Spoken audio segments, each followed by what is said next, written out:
আসসালামু আলাইকুম রহমতুল্লাহ। সুপ্রিয় দর্শক, বাংলাদেশের ইতিহাসে একটা নজিরবিহীন ঘটনা ঘটে গেল। মানে আমি আমার নিজের চোখকে বিশ্বাস করতে পারতেছি না। যে কোনো একটা ইস্যু নিয়ে যদি আলেম ওলামারা এভাবে ঐক্য করে এক টেবিলে বসতে পারে, তাহলে সামনে নির্বাচনেও ইনশাল্লাহ আলেম ওলামাদের ঐক্য হবে। দর্শক, ঘটনাটা কি আপনারা স্ক্রিনে দেখেন, একটু লক্ষ্য করেন স্ক্রিনটা দেখেন। একই জায়গায় বসে আছে মাওলানা মামুনুল হক, মুফতি সৈয়দ রেজাউল করিম, ডক্টর শফিকুর রহমান। তো ঘটনাটা কি? ঘটনাটা হলো নারী সংস্কার কমিশনের সমাজ বিধ্বংসী কথিত সংস্কারের প্রস্তাবনার প্রতিবাদে জাতীয় ওলামা মাশায়েখ আইম্মা পরিষদের উদ্যোগে ডিপ্লোমা ইঞ্জিনিয়ার ইনস্টিটিউটে প্রতিবাদ সমাবেশ হয়েছে আজ। উপস্থিত ছিলেন আলেম ওলামা ও দেশের শীর্ষ রাজনীতিবিদ বৃন্দ।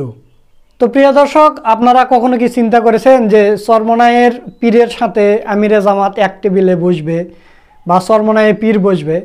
হ্যাঁ, বসেছে। চরমনায়ে পীর কিন্তু এখন মানে এত সুন্দরভাবে রাজনীতি করতেছে, সবাই অবাক হয়ে যাচ্ছে। জামাত শিবিরের বিরুদ্ধে বরং এখন সমালোচনা আছে, কিন্তু চরমনায়ের বিরুদ্ধে নেই। আর মুফতি ফয়জুল করিম বকর বকর করে মুফতি ফয়জুল করিমকে চুপ করে রেখেছে এবং সুন্দর রাজনীতি করে যাচ্ছে।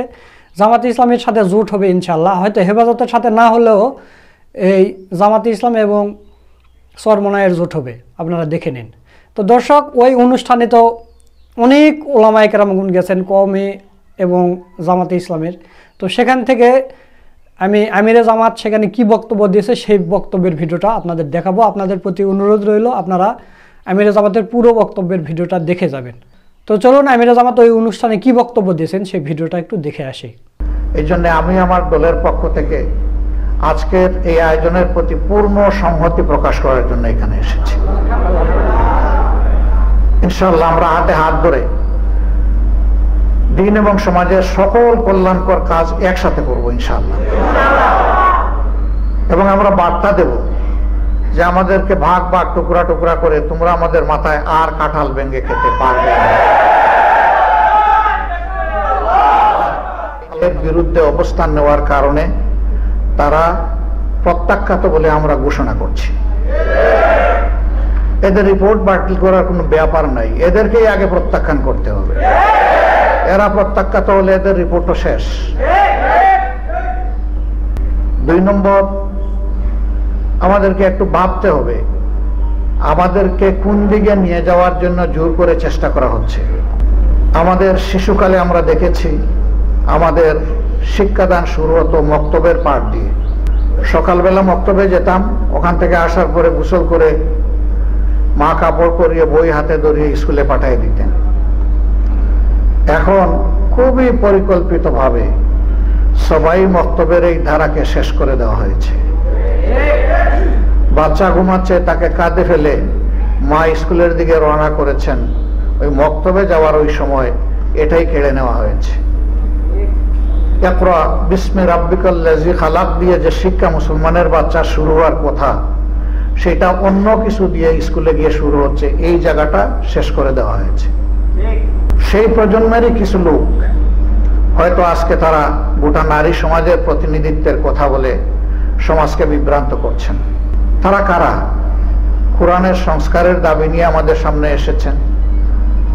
আমাদের কোনো অধিকার আছে তাদেরকে এই অধিকার দেওয়ার? আমরা কে?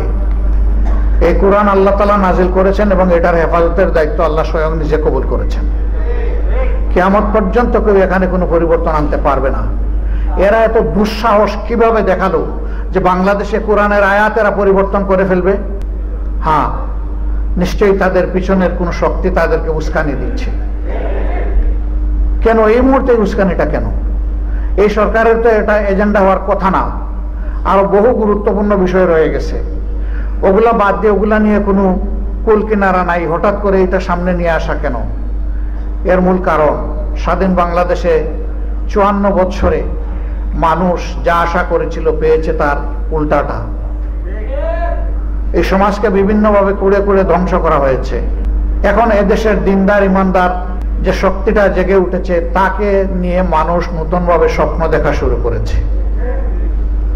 এই জায়গায় ইসলামের শক্তির মুখোমুখি আরেকটা শক্তিকে দাঁড় করিয়ে দেওয়া হচ্ছে। জনগণের দৃষ্টিকে ভিন্ন দিকে প্রবাহিত করার জন্য, নিয়ে যাওয়ার জন্য অতীতের সকল চক্রান্ত এদেশের মুসলমানরা ঐক্যবদ্ধভাবে প্রতিহত করেছেন।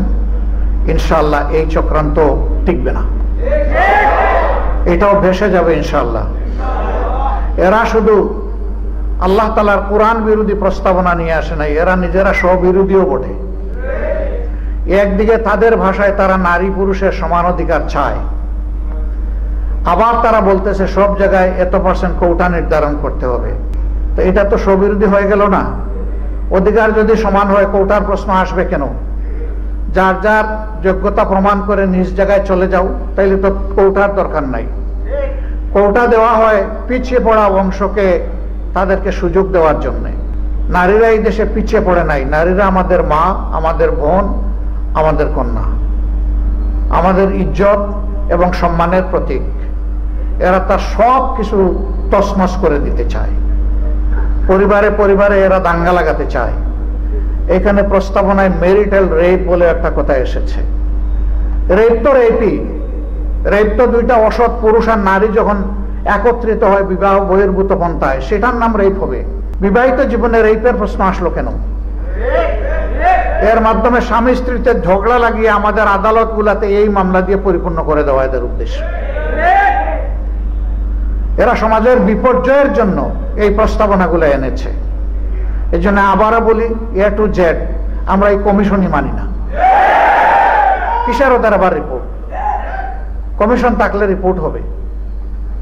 যদি এই সংক্রান্ত নারীদের অধিকারের কোনো জায়গায় যদি ক্ষুণ্ণ হয়ে থাকে, সেটাকে যদি আবার সামনে আনতে হয়, তাহলে অবশ্যই এদেশের বেশিরভাগ মানুষের ঈমান, আকীদা, তাহজিব, তামাদ্দুনের উপরে যারা বিশ্বাস রাখেন তাদেরকে বাদ দিয়ে নয়, তাদেরকে প্রাধান্য দিয়েই কমিশন গঠন করতে হবে।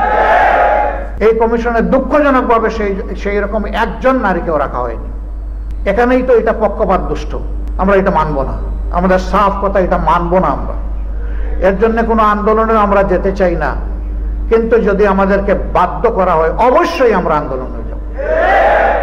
সম্মানিত ভাইয়েরা, যেহেতু নামাজের সময় হয়ে গেছে, আরো গুরুত্বপূর্ণ ব্যক্তিরা রয়েছেন, তারা কথা বলবেন। এই জন্য আমি আমার দলের পক্ষ থেকে আজকের এই আয়োজনের প্রতি পূর্ণ সংহতি প্রকাশ করার জন্য এখানে এসেছি। ইনশাআল্লাহ আমরা হাতে হাত ধরে দিন এবং সমাজের সকল কল্যাণকর কাজ একসাথে করব ইনশাআল্লাহ। এবং আমরা বার্তা দেব যে আমাদেরকে ভাগ ভাগ টুকরা টুকরা করে তোমরা আমাদের মাথায় আর কাঁঠাল ভেঙে খেতে পারবে না। আল্লাহ তাআলা আমাদেরকে তৌফিক দান করুন। আমাকে এখানে দাওয়াত দিয়ে দুটি কথা বলার সুযোগ তৈরি করে দেওয়ার জন্য আমি আবারও আয়োজক সংস্থার প্রতি আমার গভীর কৃতজ্ঞতা জ্ঞাপন করছি এবং রব্বুল আলামিনের দরবারে তৌফিক চাচ্ছি সকল ষড়যন্ত্রের বিরুদ্ধে আমরা বুক টান করে, বুককে শক্ত করে, মহান রবের উপর ভরসা করে আমরা যেন সব ষড়যন্ত্র মোকাবেলা করতে পারি। আল্লাহ যেন তৌফিক দান করেন ইনশাআল্লাহ। আগামীর বাংলাদেশ হবে ইনসাফের বাংলাদেশ, যার উত্থান ঠেকানোর জন্য আজকে এই সুর দেওয়া হচ্ছে সেই কোরআনের বাংলাদেশ। সবাইকে ধন্যবাদ। আসসালামু আলাইকুম ওয়া রাহমাতুল্লাহ। সুপ্রিয় দর্শক, আপনারা আমিরে জামাতের বক্তব্যটা শুনলেন। তো আমিরে জামাতের কথাগুলো আপনাদের কাছে কেমন লেগেছে তা অবশ্যই কমেন্ট করে জানিয়ে দেবেন। এবং বাংলাদেশের উলামা মাশায়েখ যে একটা আয়োজন করেছে, এই আয়োজনটা আপনাদের কাছে কেমন লেগেছে সেটাও কমেন্ট করে জানিয়ে দেবেন। মানে আমাদের জীবন দশায় এরকম আমরা দেখিনি। আলেম ওলামারা, কওমি, জামাত, আলিয়া সবাই যে একত্র হয়ে প্রতিবাদ সমাবেশ করবে, এটা আমরা কখনো কল্পনা করিনি এবং আমরা দেখিনি আমাদের জীবন দশায় যে এক টেবিলে বসেছে। শুধু কাদা ছড়াছড়ি এগুলো আমরা দেখেছি। মানে আওয়ামী লীগের সময় এগুলো ওই দালালেরা করে থাকতো, মানে এ ওকে গুতাতো, ও ওকে গুতাতো, এইভাবে করে আলিম ওলামাদেরকে পৃথক করে রাখা হতো। তো এখন যেহেতু দেশ স্বাধীন হয়ে গেছে, এখন আলিম ওলামারা একত্র হবে এবং দুই দল দুই দিক থেকে ছাড় দিচ্ছে। এবং সামনে যদি আমরা ভালো দিন চাই, ভালো একটা রাষ্ট্র চাই, তাহলে অবশ্যই আমাদের একত্র হতে হবে। একত্র না হলে হবে না। এটা এখন আলেম ওলামারা গত 15 বছরের নির্যাতনের পর বুঝতে পেরেছে। তো এই বিষয়টা আমার কাছে খুবই ভালো লেগেছে।